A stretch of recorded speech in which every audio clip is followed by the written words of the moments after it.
ආයුබෝවන් අද අපි කතා බහ කරන්න යන්නේ ගොඩක් දෙනෙක් සමහර විට අමතක කරන නැත්තම් සුඛෝපභෝගී දෙයක් විදිහට සලකන ඒත් ඇත්තටම අත්‍යවශ්‍ය දෙයක් ගැන. ඔව්. ඒ තමයි ස්වයං රැකවරණය. හරියටම. මේක නිකන් වෙලාවක් ලැබුණම කරන දෙයක් නෙවෙයිනේ. කොහෙත්ම නෑ. දිගු කාලීනව කාර්යක්ෂමව ඉන්න යහපවැද්ම රැක ගන්න මේක අත්‍යවාරයමක් වගේ. ඒක ඇත්ත. අපේ මේ කතා බහට පොඩි පාදකයක් තියෙනවා. ඔව්. If you don't take care of yourself, nobody else will. කෙනක නේද? ඔව් ඒක තමයි. ඉතින් අපි බලමු ඇයි මේ ස්වයං රැකවරණය කියන එක නිකන් සැහැල්ලුවෙන් ගන්න බැරි තිරසාර පැවැත්මට මෙච්චර වැදගත් වෙන්නේ කියලා. ගොඩක් වෙලාවට අපි හිතන්නේ අනේ ස්වයං රැකවරණය කියන්නේ ඉතින් නිවාඩුවක් එමු ලැබුණම කරන දෙයක් කියලා. යම තමයි සමාජයේ මතයත් ටිකක් තියෙන්නේ. ඔව්. හැමදේම ඉවර වුණාම තමයි වෙලාව තියෙන්නේ වගේ.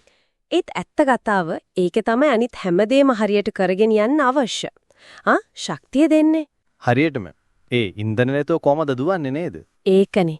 Tamanගේ ශරීරය, මනස ගැන හිතන්නේ නැතුව ඉන්නකොට ඒකේ බලපෑම රැකියාවට, සම්බන්ධතාවලට, මානසික සෞඛ්‍යයට හැම දෙයකම වදිනවා. හැම දෙයකම. හැබැයි ඉතින් මෙතනදී කතා කරන්නේ අර ලොකු ස්පා දවස් ගැනම නෙවෙයිනේ. නෑ නෑ. ඒක වැරදිට තේරුම් ගන්න තැනක්. ඇත්තටම වැදගත් වෙන්නේ අර දිනපතා කරන සමහර විට නීරසයි කියලා තිබෙන ඒත් අත්‍යවශ්‍ය දේවල්. හරියට වෙලාවට නිදාගන්න එක. ඕ පෝෂ්‍යදායී දෙයක් කන එක, ටිකක් හරි ඇඟ හොලවන එක. මේවා විනයක් එක කරන්න ඕන දේවල්. සුඛෝපභෝගී දේවල් නෙවෙයි. ඒක තමයි. මේ පොඩි දිනපතා කරන ආයෝජන තමයි අර ලොකු පීඩනයක් ආවම කඩා නොවැටි ඉන්න උදව් කරන්නේ. ඔව් ඇත්තටම. මෙතන භයානකම දේ තමයි අර ශරීරයෙන් එන සංඥා නොසලකා හරින එක. මහන්සිය, ආතතිය වගේ දේවල් අපි ගණන් ගන්නේ නැතුව ඉන්නකොට ඒවා එකතු වෙලා ලොකු වෙනවා. පොඩි සෞඛ්‍ය ගැටලුවක් වුණත් ලොකු එකක් වෙන්න පුළුවන්. අනිවාර්යෙන්ම. අන්තිමට වෙන්නේ ශරීරයයි මනසයයි අපිව බලෙන්ම නවත්තන එක. ඒක නම් ඇත්ත. ඒ වගේම තේරුම් ගන්න ඕන තමන්ගෙන බලන එක. ඒක ආත්මార్థකාමී දෙයක් නෙවෙයි කියන එක. ගොඩක් අය එහෙම හිතනවනේ. ඔව්. ඒත් හිතන්න තමන් ශාරීරිකව හරි මානසිකව හරි වැටුනොත් තමන් මත යැපෙන අනිත් අයට මොකද වෙන්නේ? යාලට ඒක බලපානවා. සෘජුවම බලපානවා. ඉතින් තමන්ව රැක බලා ගන්නවා කියන්නේ ඇත්තටම අනිත් අය වෙනුවෙන් හරියට ඉන්න තමන්ව සූදානම් කරන එකක්. ඒ කියන්නේ ප්‍රතිවිපාක අනිත් අයටත් බලපානවා නම් මේක තනිකරම තමන්ගේ වගකීමක්. අනුන් මත පටවන්න බෑ නේද? හරියටම. මේක පුද්ගලික වගකීමක්. වෙන කවුරුවත් ඇවිත් අපි වෙනුවෙන් කරන්නේ නැහැ. කරන්නේ නැහැ. හරියට දත් මදිනවා වගේ තමයි. ඒක තමන්ම කරගන්න ඕන. අනිත් අයගෙන් බලාපොරොත්තු වෙන එකෙන් වැඩක් නැහැ. වැඩක් නැහැ. එකෙන් අපිව බල රහිත වෙනවා විතරයි. අනිත් අයට දෙන පණිවිඩයක් තියෙනව නේද? ඔව්, මගේ අවශ්‍යතා එච්චර වැදගත් නෑ වගේ එකක්. ඒක කෙලින්ම ආත්මාභිමානයට බලපානවා. එතකොට අර අනිත් අයව සතුටු කරන්නම දඟලන තත්වෙට වැටෙන්න පුළුවන්. වැදගත්ම දේ තමයි තමන්ට සලකන විදිය. ඒකෙන් අනිත් අයට තමන්ට සලකන්න ඕන සීමාව හැදෙනවා. ඒක තමයි ප්‍රමිතිය වෙන්නේ. නොපෙනෙන සීමාවක්.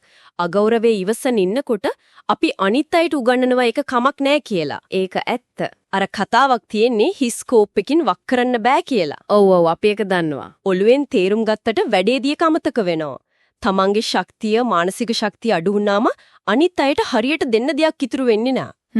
සමහර විට අපි සංස්කෘතිය ආත්ම පරිත්‍යාගයේ ගොඩක් අගය කරනවා වෙන්න පුළුවන්. ඒත් ඒකේ සීමාවක් තියෙන්න ඕන. නැත්තම් අර බර්න් අවුට් වෙන එක තමයි වෙන්නේ. අනිවාර්යයෙන්ම. ඉතින් ස්වයං රැකවරණය කියන්නේ අට්ටතෙම තමන්ගේ ඔරොත්තු දීමේ හැකියාව, ඉවසීම, අනුකම්පාව වැඩි කරගන්න කරන ආයෝජනයක්. එතකොට අනිපයට දෙන්න පුළුවන් වෙන්නේ බල කිරීමකින් තොරව. හරියටම ඇත්ත බහුලත්වයකින්. හැබැයි ඒකෙන් සමහර වෙලාවට අමාරු තීරණ ගන්න වෙනවා. බෑ කියන්න වෙනවා.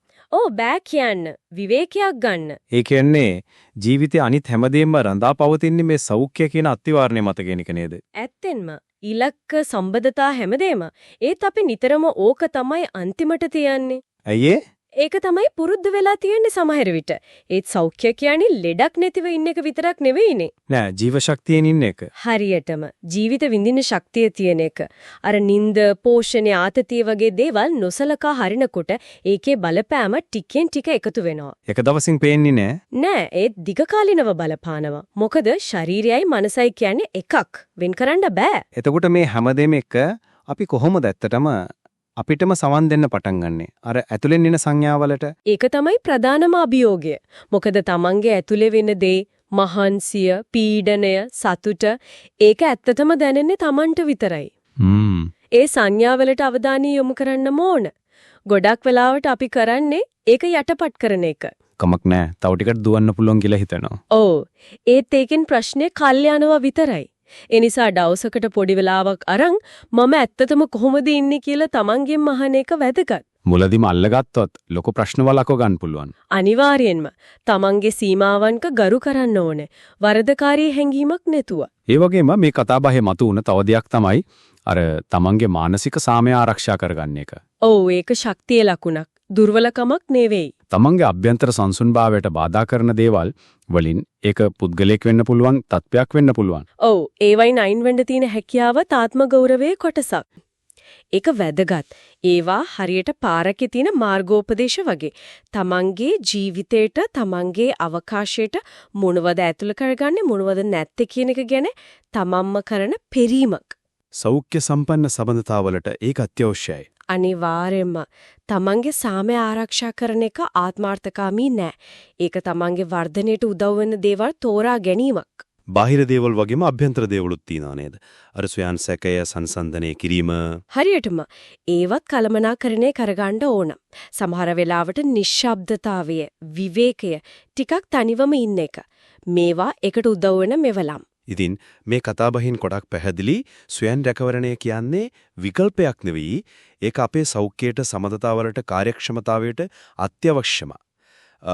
සාකච්ඡා කරන්න බැරි තරම් වැදගත් අතිවාරමක්. ඔව්. ඒ වගේම ඒක ලොකු දේවල් වලට වඩා අර දිනපතා කරන ස්ථාවර පොඩි ක්‍රියාවන් සහ තමන්ගේ සීමාවන්ට ගරු කිරීම ගැන කියන එකත් පැහැදිලි. අදසාන වශයෙන් මෙහෙම දෙයක් හිතන්න ඉතුරු කරන්නම්.